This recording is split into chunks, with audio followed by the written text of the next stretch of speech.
So நான் போய் இந்த மாதம் வாங்குகிற அன்னைக்கு வந்து இதோடைய விலை வந்து கோல்டோடைய அன்னைக்கான விலை வந்து 5530 போட்டிருந்தாங்க.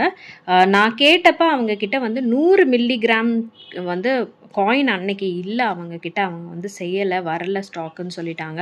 அவங்கக்கிட்ட இருந்த ஸ்டாக் வந்து 89 மில்லிகிராம்ஸும் 97 மில்லிகிராம்ஸ்லேயும் தான் வந்து இருந்தது. ஸோ நீங்கள் 89 மில்லிகிராமுக்கு அவங்க ரெண்டுத்துக்குமே வந்து 50 ரூபா தான் மேக்கிங் சார்ஜுன்றது ஃபிக்ஸ்டாக வந்து கோல்டு காயின்ஸ்க்கு அவங்க வந்து போடுறாங்க. ஸோ முதல்ல இருக்கிறதுக்கு வந்து 542 ரூபா 17 போட்டிருக்காங்க. இந்த 97 மில்லிகிராமுக்கு வந்து 586 ரூபா 41 போட்டிருக்காங்க. ஸோ மொத்தமாக வந்து 1128 ரூபா 58 வந்தது.